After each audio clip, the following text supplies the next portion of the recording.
Урмат Усеновдун уникалдуу кеңеши Жаманкуловду жардан ары кулатпайбы? Ырчылар өнөр менен элге таанылган Урмат Усенов деген ырчы жигит маданият, маалымат жана туризм министри Азамат Жаманкуловдун кеңешчиси болбоду беле?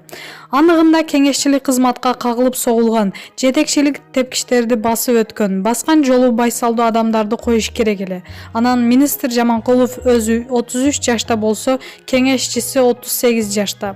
Анын үстүнө Урмат Усенов мурунку кийинки мамлекеттик, анан калса жетекчилик кызматтарды иштеген эмес. Кантип кандай уникалдуу кеңештерди берип атты экен? Бул жерде тажрыйба, билим деңгээли эмес, экөөнүн тең таластык экенин эске алып карасак, жердешчилик деген орунун айынан Жаманкулов Урмат мырзаны кеңешчи кылып алганын баамдасак болот. Бирок бүтүндөй бир өлкөнүн маданияты жердешчиликтен бийик болушу керек. Азамат Капарыч, кандай дейсиз? Маалымат булагы, аргумент чекиткейжи. Мына сага сонун жаңылык. Ноунеймдин эски солисти ырчы Максат Садырбеков жакында ата болот. Күн сайын жубайымды көрүп бактылуу болуп жатам дейт ал. Бул кабарды ырчы мырза Супер Чекиткейжи порталына ырастап төмөнкүдөй маалымат берди. Кудай буйруса, жазында Айсулуу экөөбүз ата-эне болуу алдында турабыз. Перзентибиз уулбу, кызбы билген жокмун. Айсулуу билсе да мага айтпа деген. Перзентибиз төрөлгөндө бир жолу билгим келет. Албетте, кыз болобу, уулбу айырмасы жок. Болгону дени сак бала төрөлсө болду. Адатта айымдар кош бойлуу болгон учурда мүнөзү бат өзгөрүп, түшүнүксүз болуп калат дешет го. Айсулуу андай болгон жок. Көз тийбесин. Мурун кандай болсо ошондой боюнча. Жада калса мурункудан да жадырап жайнап ачылып кетти. Күн сайын жубайымды көрүп алып өзүмчө сүйүнүп, кубанычым койнуна батпай бактылуу болуп жүрөм. Мага ушул учур аябай жагып жатат, деди Максат. Белгилей кетсек, Максат менен сүйүктүүсү Айсулуу 9 жыл кыз жигит болуп сүйлөшүп, баш кошушкан. Алардын үйлөнүү тою 2019-жылы 6-июнда Бишкек шаарындагы тойканалардын биринде өткөн. Маалымат булагы, Супер Чекиткейжи.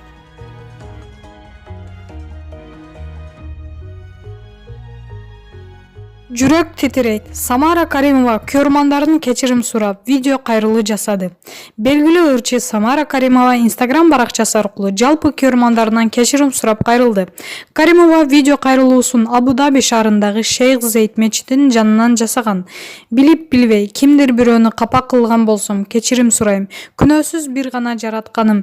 Пендечилик кылып мүмкүн кээде адашабыз. Бирок баарыбыздын барар жерибиз бир экен. Жүрөктү тазартып, сызып өткөн өмүрдөн таттуу жашап өтөлү, деп жазды ал.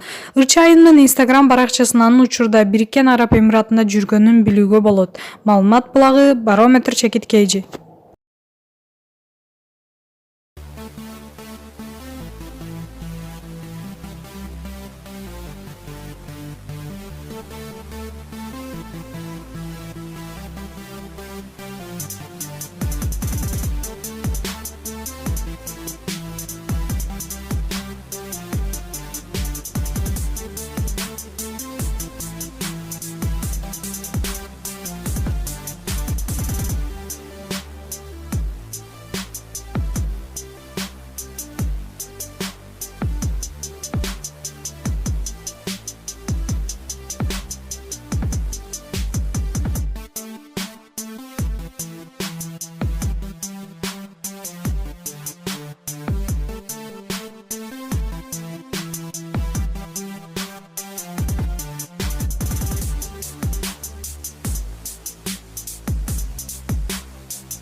Өзүңүз сүйгөн спортчуга ставка коюп акча утуп алыңыз. Жөнөкөй регистрацияны тандап, пополнить счетко кириңиз. Арлан аркылуу акча толуктап, миллиондогон утуштарга ээ болуңуз.